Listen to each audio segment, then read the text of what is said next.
Mark Zuckerberg, architect of the digital age. If you enjoy the content, please consider subscribing and liking the video. It truly helps the channel grow. Mark Elliott Zuckerberg was born on May 14, 1984, in White Plains, New York, at a time when personal computers were just beginning to move from curiosities into everyday tools. He arrived into a comfortable, hard-working household. His father, Edward, was a dentist with a practice on the ground floor of their family home. His mother, Karen, was a psychiatrist who later paused her own career to help raise Mark and his three sisters. The family lived in Dobbs Ferry, a quiet suburb in Westchester County, where the Hudson River rolled past tree-lined streets and kids rode bicycles between modest houses and neighborhood parks. From an early age, Mark showed a calm, focused personality. He was not the loudest kid in the room, but he was curious. He liked puzzles, math, and the logic of games. When his friends played video games just to win, Mark wanted to understand how the game itself worked. His parents, noticing his interest in technology, installed an early computer in the house. Soon he was exploring simple programming manuals and experimenting with basic code. While other kids might have seen the computer as a toy, he began to treat it as a tool, a canvas for ideas. In middle school, Mark's curiosity deepened. His father hired a local programmer, David Newman, to tutor him once a week. Newman later joked that it quickly became difficult to stay ahead of his student. Mark absorbed concepts at a remarkable pace, moving from simple scripts to more complex programs. Around the same time, his father's dental office downstairs became a small laboratory for Mark's ideas. He wrote a program he called ZuckNet, a simple messaging system that allowed the receptionist and dental staff to type messages that would appear instantly on computers around the office and in the house upstairs. It functioned like an early internal chat app, long before most people had heard the word messenger. At school he did well in science and math, but he was not a one-dimensional prodigy. He studied Latin, enjoyed classical literature, and joined the fencing team.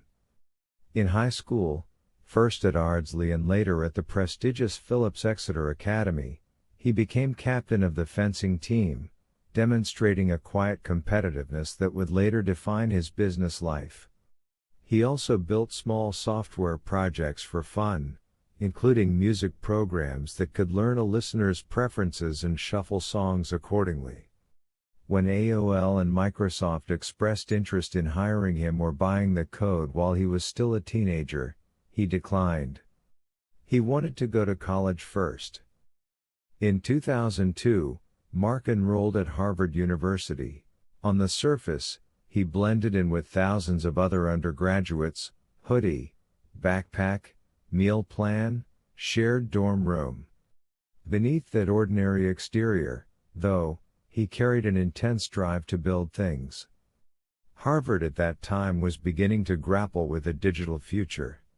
Student life still revolved around in-person clubs, houses, and dining halls, but almost everyone used email and early websites. Early in his sophomore year, Mark created a program called Course Match that allowed students to see who else had signed up for the same classes. It was a simple idea, but it tapped into something powerful: the desire to understand the social graph around you, the invisible web of who was connected to whom. Shortly afterward he launched a more controversial project called FaceMash. Using photos taken from online directories of Harvard houses, he built a site that allowed students to compare two pictures side by side and vote on who looked more attractive. The site spread rapidly across campus, but so did outrage. Many students were angry that their images had been used without consent, and the university shut the site down within days. The FaceMash incident left Mark with a mixed reputation. Some saw him as a talented troublemaker, others as someone who had crossed a line. But beneath the controversy was a key insight: students were eager for an online space that reflected their real social lives. That idea became the seed of something much larger.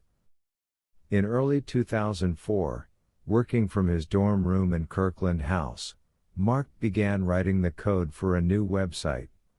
His vision was simple but ambitious: an online directory where Harvard students could create profiles, upload a photo, list basic information, and connect to their friends. Unlike generic chat rooms or anonymous message boards, this site would be tied to real identities and real-world relationships. On February 4, 2004, he launched the site under the name The Facebook. At first it was just a side project, something for Harvard students to play with. The response was explosive. Within days, hundreds of students had signed up. The site spread from house to house, fueled not by advertising but by word of mouth and curiosity. Seeing the demand, Mark and his roommates, Dustin Moskovitz, Chris Hughes, and Andrew McCollum, began to open the site to other Ivy League schools and then to universities across the United States. Each new campus that joined created its own closed community within the larger platform, and adoption spread like a slow-motion wave through the world of college life. Success brought complications. Almost as soon as the Facebook gained traction, 3 Harvard upperclassmen, Cameron and Tyler Winklevoss and Divya Narendra, accused Mark of stealing their idea for a Harvard social network. They had previously approached him to help code their project, called Harvard Connection. What followed was a tangled dispute over emails, timelines, and intent. Eventually the conflict turned into a lawsuit that would drag on for years and ultimately end in a settlement. For Mark, it was an early taste of the scrutiny that comes with building something important, and a reminder that ambition often invites conflict.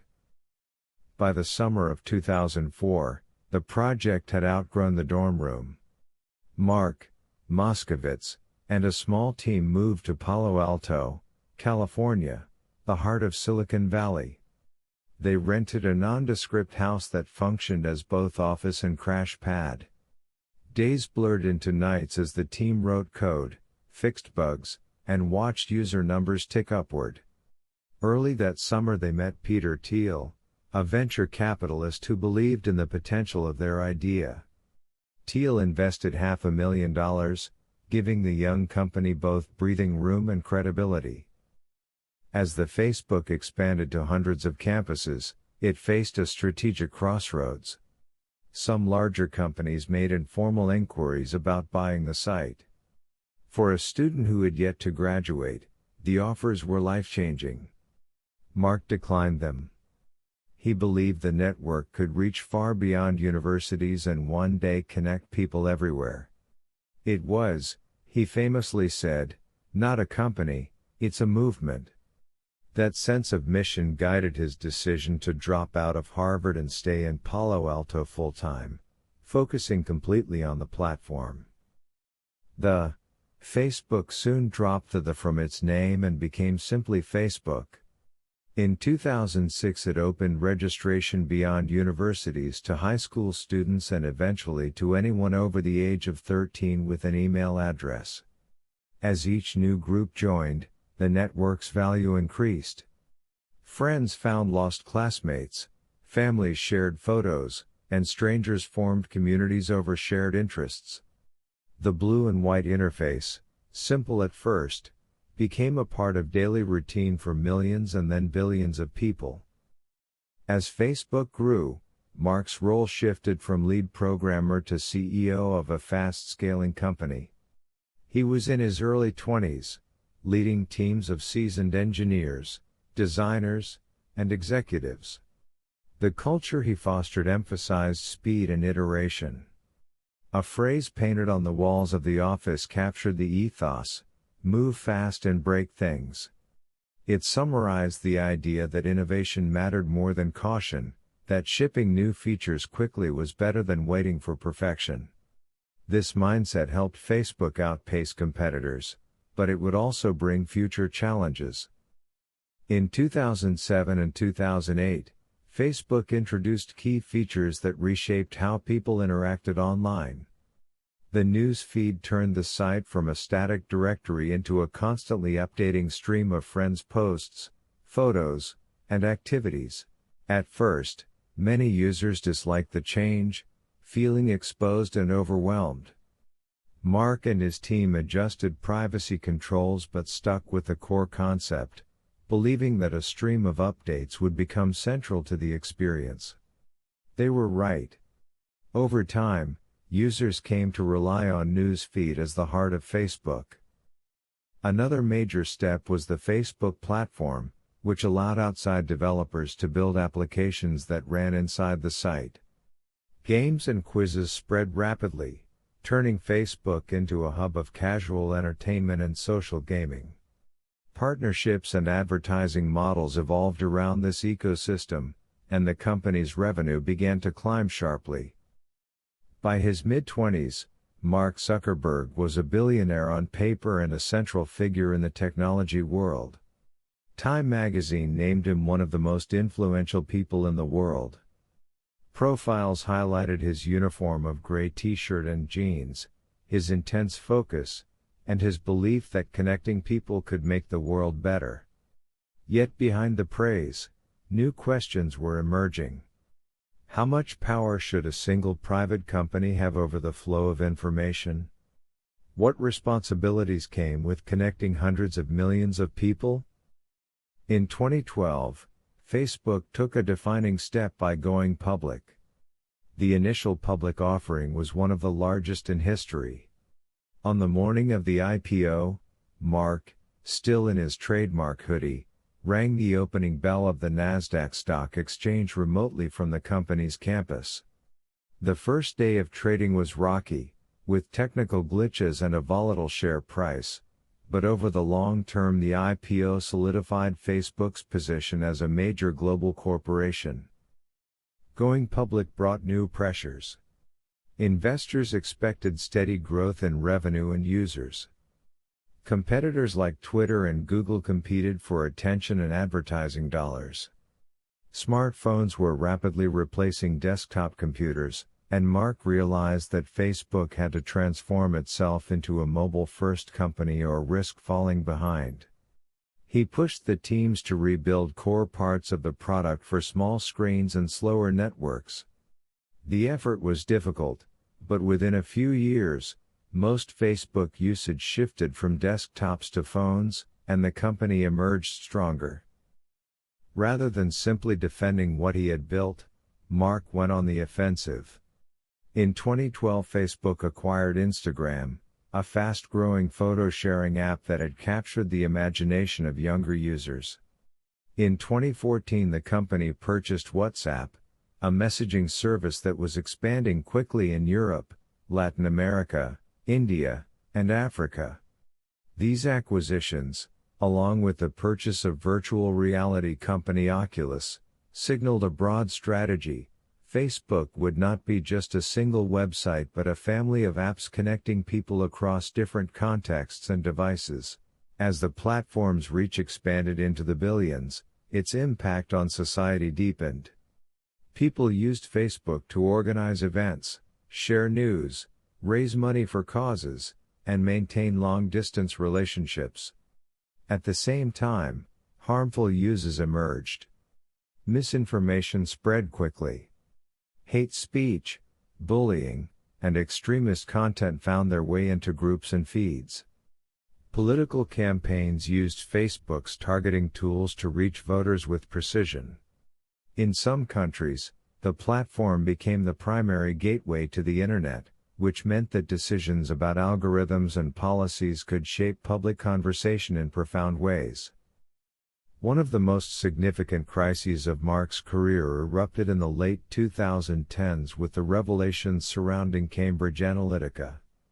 The data analytics firm had obtained information from millions of Facebook profiles through a personality quiz app and used that data for political advertising without proper consent.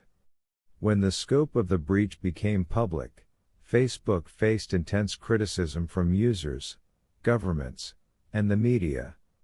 Mark was called to testify before the United States Congress and later before lawmakers in Europe. Cameras captured him sitting at a table, answering questions about privacy, data collection, and corporate responsibility. The hearings marked a turning point. It became clear that Facebook was not just a neutral platform but a powerful actor in the global information landscape.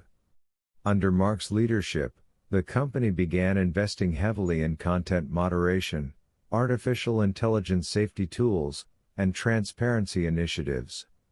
Policies were updated to fight interference in elections, limit the spread of harmful conspiracy theories, and label or remove misleading content. These measures were complex, controversial, and imperfect, but they reflected a growing recognition that connecting people at scale required careful guardrails. Outside the company, Mark's life evolved in quieter ways. At Harvard he had met Priscilla Chan, a fellow student studying biology. They reconnected in California, where she later studied medicine, and their relationship deepened. The couple married in 2012 in a small ceremony in the backyard of their Palo Alto home, surprising guests who thought they were attending a graduation party. Over the years they welcomed 3 daughters. Becoming a husband and father shifted Mark's perspective.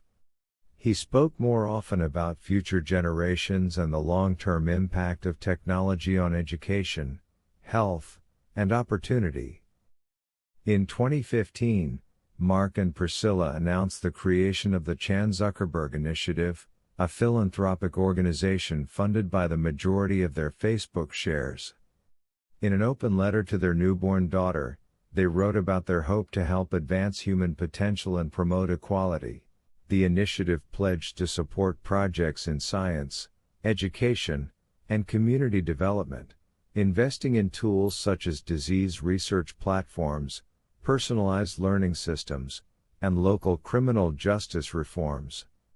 Through this work, Mark began to channel a portion of his wealth into efforts that might outlast any single product or company. Meanwhile, Facebook continued to evolve. The company introduced features like live video, marketplace tools, and community groups, and it added stricter privacy settings and simpler controls after facing criticism for complexity. Yet the fundamental tension remained. The platform's scale gave it tremendous power, and society was still learning how to live with that reality. In October 2021, Mark announced a dramatic shift. During a virtual developer conference, he revealed that the parent company of Facebook, Instagram, WhatsApp, and Oculus would be renamed Meta Platforms. The new name reflected his vision for the metaverse, a future internet made up of interconnected virtual spaces where people could work, play, learn, and socialize using augmented and virtual reality. The familiar blue F logo gave way to an infinity-shaped symbol. Facebook, once the flagship, became only one product in a larger constellation. The rebrand was risky and controversial. Some critics saw it as an attempt to move attention away from ongoing social media controversies. Others viewed it as a bold bet on the future. Mark presented it as the natural next chapter, arguing that just as the smartphone had reshaped the internet, immersive technologies would reshape how people experienced presence and connection. He doubled down on investments in VR headsets, AR glasses, and the software needed to make digital worlds feel meaningful rather than gimmicky. Building the metaverse required enormous investments, and Meta's profits fluctuated as it spent heavily on research and hardware. At the same time, its core advertising business faced new challenges from privacy changes on mobile platforms and rising competition from other apps. The company went through restructuring and cost-cutting to adapt. Mark acknowledged that he had been too optimistic about short-term growth, but he insisted that long-term innovation still demanded patience and courage. Yet even while steering Meta through this turbulent period, he continued to experiment with new ideas. In 2023, the company launched Threads, a text-based app designed to compete with other short-form social platforms by giving people a new place to share brief posts and follow public conversations. The app signed up tens of millions of users within days, making headlines as one of the fastest-growing launches in tech history. Although activity later settled to more modest levels, Threads signaled that Mark still believed in trying new products rather than simply defending old ones. Away from the boardroom, Mark cultivated a surprisingly down-to-earth personal routine. He became known for wearing simple gray t-shirts and hoodies, explaining that reducing daily decisions about clothing allowed him to conserve mental energy for more important problems. He shared glimpses of his life online, grilling in his backyard, hiking with his family, coding small side projects. He developed an interest in physical fitness and martial arts, training in mixed martial arts and Brazilian Jiu-Jitsu, even competing in local tournaments. These pursuits showed a different side of a man often portrayed only as an executive behind glass walls. By the mid-2020s, Mark Zuckerberg stood as one of the most influential and debated figures of his generation. To some, he was a visionary who had helped bring the world closer together, giving billions of people a voice and a way to stay in touch across distances. To others, he represented the dangers of concentrated power in the hands of a single company and its founder. In reality, his impact contained elements of both, connection and conflict, innovation and unintended consequences. His story, viewed through a documentary lens, unfolds in distinct acts. The first act is the quiet childhood in a suburban house above a dental office, where a boy explored code on a bulky computer. The second is the intense, messy burst of creativity at Harvard, where a handful of students turned an idea into a campus phenomenon. The third is the move to Silicon Valley, the rented house full of laptops and pizza boxes, the long nights and first venture capital checks. Then comes the act of hypergrowth, offices filled with whiteboards, servers humming in data centers, and a blue website that becomes part of daily routine for people on every continent. Later acts are darker and more complex. They include congressional hearings, leaked documents, and protests outside headquarters. They show Mark in a suit under bright television lights, answering hard questions about privacy, democracy, and harm. They also include quieter scenes, a father reading to his daughters, a philanthropist discussing plans with scientists and educators, a martial arts student stepping onto the mat for a match. Through it all, one theme runs steadily: the belief that technology can be used to build tools that help people feel more connected. Whether that belief has always been fulfilled is a matter of debate, but it has driven Mark's choices from the first lines of code he wrote in his bedroom to the sprawling campuses of Meta platforms.